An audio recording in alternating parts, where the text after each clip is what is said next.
Hey, everybody, and welcome to the Ultimate Job Search and Career Podcast. I'm Bill, the company's expert, and today we're going to talk about tips for new managers. Now, this entire episode is based on a question I received from one of my amazing viewers/listeners, and this one is from Harris B. And Harris B says, "Hi, Bill. I wanted to thank you as your videos greatly helped me to prepare for my interviews.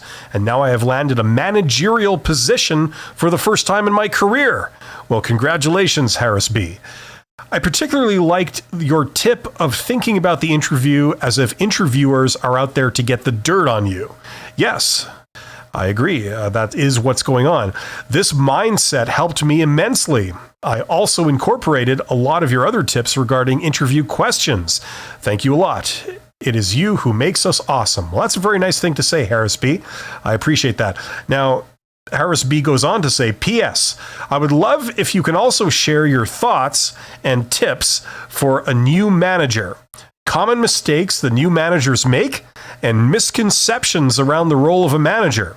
Thanks again. You are awesome. Well, thank you, Harris B. You are awesome, and I can definitely get into that. You have hit upon the perfect topic. I love talking about this topic. I have a lot of experience in it, and if not careful, I could go on forever. So let's get started. Okay. Listen, the first thing I wanted to say is congratulations to Harris B for getting a managerial type job. My YouTube channel with regard to getting jobs is, I like to think it's more for professionals. There are a lot of people out there who give you advice on how to do job interviews from the point of view of recruiters. And a lot of these tips that they're giving you, they're not bad, but they're for people that get worker type jobs as opposed to manager type jobs. And I've always kind of felt that my YouTube channel is more for people that are going for higher level positions, okay? It's not for executives, but it's for managers and middle managers and even frontline managers. You could still apply a lot of these tips to worker type jobs, and a lot of people are doing that, and it helps them. But it's rare that I get to talk to people that are in management. So let's do that. Now, tips for new managers. Okay, there's so many. Where do I start? One thing I'd like to say is you should have patience with your workers. Okay, this is something I kind of learned the hard way. When you're a worker, I developed these attitudes that I then transported into my role as a supervisor and then as a manager. And one of those, unfortunately, was not having a lot of patience with workers. If workers are struggling with something or they have a problem with something, you've got to have patience with them, because a lot of times, especially experienced workers, they know what they're talking about. A lot of times their objections are justified. And as the manager, you need to recognize this. So if they raise objections or anything like that, you got to have patience with them. Don't always assume that workers are bad or they're lazy or they're just trying to get out of working, or they really don't care about the success of the operation. It may seem like that sometimes, but often, in my experience, that's not been the case. There are mitigating circumstances. There's maybe a history of things that you're walking into. Okay.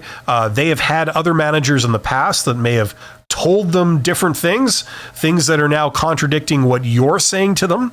So you've got to remember that that's the situation you're most likely walking into, in some measure.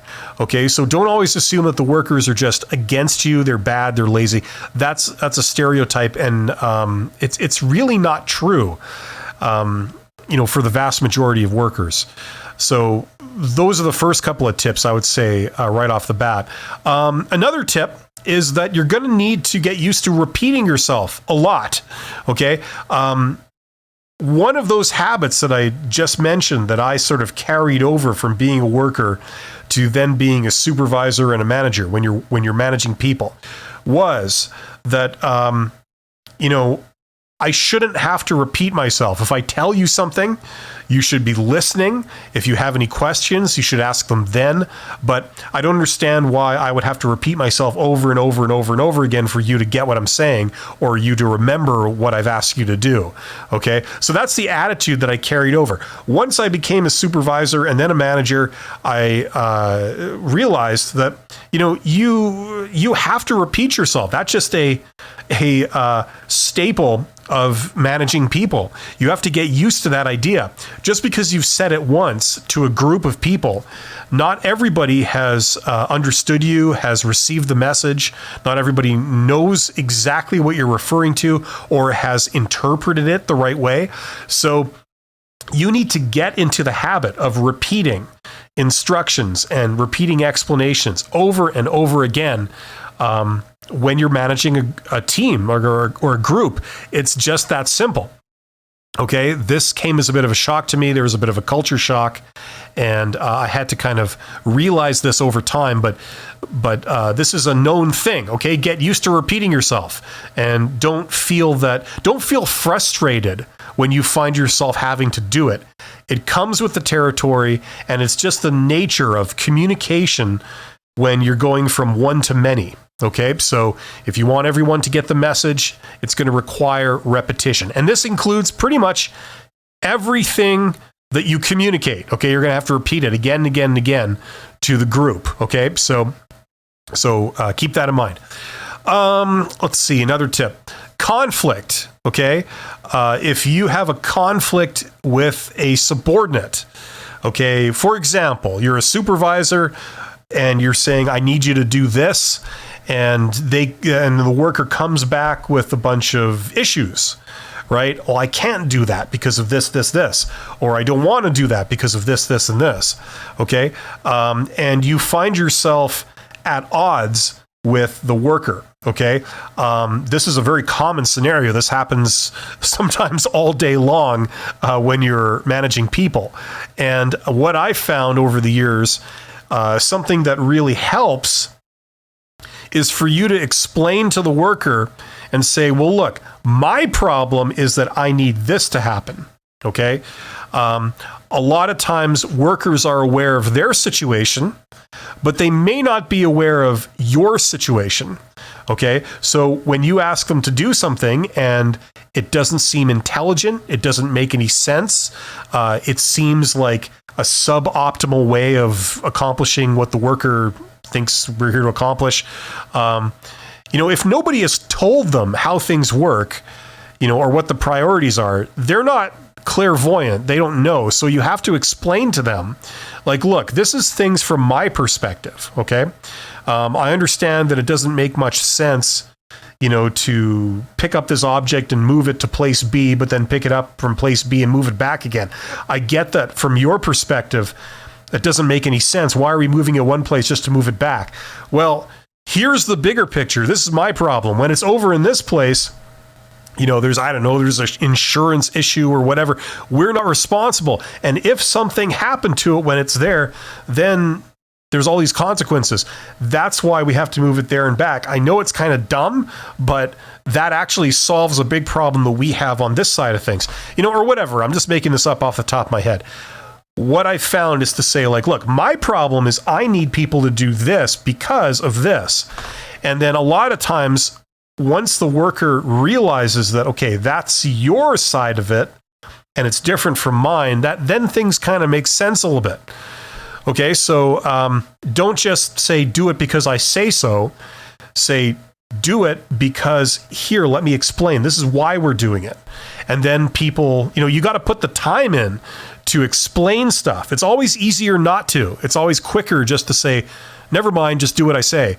But if you take the time to explain, especially to your best workers, people that are really good, but they just don't understand what they're being asked to do, you explain it to them and then they go, oh, okay, that makes sense. And then they're on board with it. You get buy-in. Okay.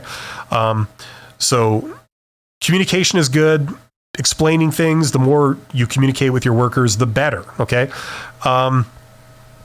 When it comes to difficult situations, it's useful to do things by the book. Okay. When things are operating normally, you may not have to do everything quite by the book, at least in terms of dealing with people. Okay. You can bend rules here and there sometimes. Okay. I'm not talking about safety. I'm not talking about quality, but just depending on the situations, you can afford to be a little flexible. But when it comes to difficult situations, maybe there's a conflict, there's a dispute, there's maybe insubordination. It really helps to keep a cool head and do things by the book, to follow official procedure. The more you know about how things are handled properly, the better those situations will go and they will get resolved. Okay. It's when people sort of lose their temper and lose their cool and, things turn into a shouting match. That's when stuff really goes bad for you. Okay. So that would be a tip. Learn the rules, and especially for handling difficult situations. And that's what allows you to have peace of mind and to resolve things easier. Okay. So there's some tips for you. Misconceptions. You were asking about misconceptions. A big misconception about being a manager is that you have to be mean. Now, I don't care what anybody says. I mean, I've worked across several industries at different levels, and that's just not true. There's an illusion that that's true in certain situations or certain industries, but it is false. I know there's some YouTubers and there's some people out there that say, hey, nice guys finish last. No, they don't. Actually, a lot of nice guys finish first, and there are a lot of mean, officious people out there that some of them do finish first, but it's by luck. Okay. If every time you deal with somebody, you turn them off, they think, God, I don't ever want to deal with that person again. Usually good things don't happen for you. Okay. You can get short-term gain by doing this in the way that a psychopath or a criminal can get short-term gain by doing, by just being mean and using that to your advantage. But in the long run, it usually doesn't work. And if you're trying to build a career, it's not the way to build a career. Okay. A misconception is that if you're the boss, you have to use aggression and fear and strength to impose your will. That's incorrect. Once again, there is some short-term gain to be had if you do that, but ultimately it fails. Now, there are some organizations where that's baked into their corporate culture. This is a well-known thing. Somebody came out with a academic description of it called Theory X and Theory Y. Theory X companies are ones that just the management assumes that all workers are lazy, all workers will do the minimum possible to not get fired, and it's the job of management to police them and get them to work harder. Theory Y companies are the opposite. They believe that people inherently want to work. If you've chosen a profession, ultimately you want to do that profession and you enjoy it. The role of management is to find people that are good and enable them, and then get out of their way and let them show people what they can do, and they'll respond to rewards, they'll respond to recognition and that kind of thing, and bonuses, as opposed to penalties. Okay, so don't believe that, you have to be a jerk. You have to be the biggest prick in the entire workplace if you want to be the boss. It doesn't work like that. That's an illusion. That's usually fostered by people that have no idea how to manage people. And this is the only way that they can think of to do it. Another misconception is that power comes from authority. Okay. Power is basically getting people to carry out your wishes. Okay. Having power is having, the ability for other people to do what you want them to do.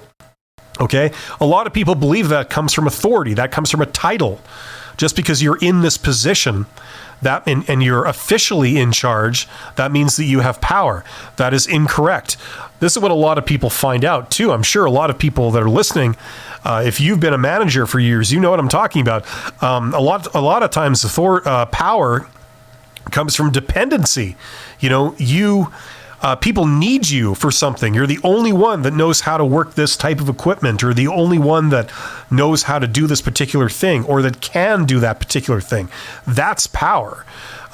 If you're a worker and you're the only one who knows how to use a certain machine, it's well known that they're not going to get rid of you if you're the only one that has that skill in the entire place. So, a power doesn't come from authority. Okay, that's what a lot of young managers who have not been trained properly, that's what they tend to think. It doesn't. It comes from dependency, and it also comes from leadership, from influencing. Okay, now what makes people want to follow somebody? Well, a big part of that is being nice. Okay, if some big jerk, tells you to do something,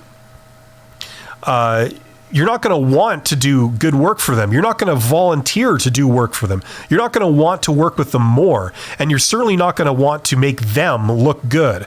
Okay? Whereas if you have a really nice boss, a boss that gives you little favors, that lets you go home early now and again, and lets you take a little extra longer lunch break here and there because you've done a good job, that's the type of person that people want to follow, and people want to do a good job for, and people want to make that boss look good.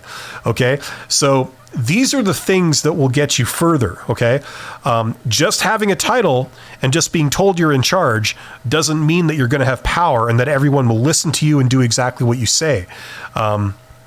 Sometimes a lot of people have to learn this the hard way, but that's the reality. Okay, so that would be a big misconception.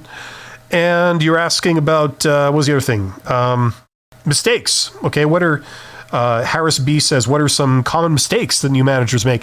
I would say the biggest mistake is not working with people.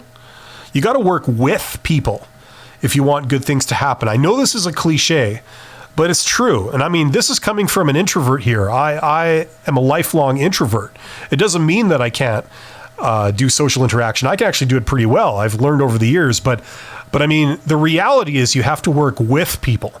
Okay. And just barking out orders at people is not working with people. It doesn't matter what you think. It matters what they think. If after dealing with you, they don't want to interact with you again, then you, my friend, are not very good at working with people. Okay. So that's how you're going to play it. Now, the problem with this is all the things that I've recommended. The way these work in reality is that if you implement these, you may see a short-term loss. Okay? It takes time to repeat things. It takes time to work with people and get to know them and to be nice. You're not driving them as hard as you possibly could in the beginning. Okay? So that's why this stuff seems counterintuitive. But the reality is that if you do this stuff, it's going to pay off in the long term for sure, and also in the midterm. Okay, so after a short amount of time, after getting to know your team, the people that you're managing, that you're supervising, this is going to start paying off. Okay, so that's what I'd have to say. I mean, I could go on at great length about this, but I'm just sort of doing this off the cuff. That's probably good. I mean, those are some tips, misconceptions, and mistakes for new managers. So hopefully that makes sense. Hopefully you guys found this interesting. I'd love to talk about management type topics. Let me know if you have any more of these questions about management and stuff like that. And thank you very much for tuning in. Check out my $100 MBA course. For $100, I walk you through everything that you would learn in a Master's of Business Administration. It's non-accredited, so you can't use it to get a job based on a piece of paper. But if you just want to learn the skills, this is the best bang for the buck you're going to find anywhere. And the big news for that is that now that course accepts PayPal. So you can even pay with PayPal. You don't even need a credit card to do that. So check that out. Thank you for listening. You guys are awesome. And I will see you on the next episode. Take care.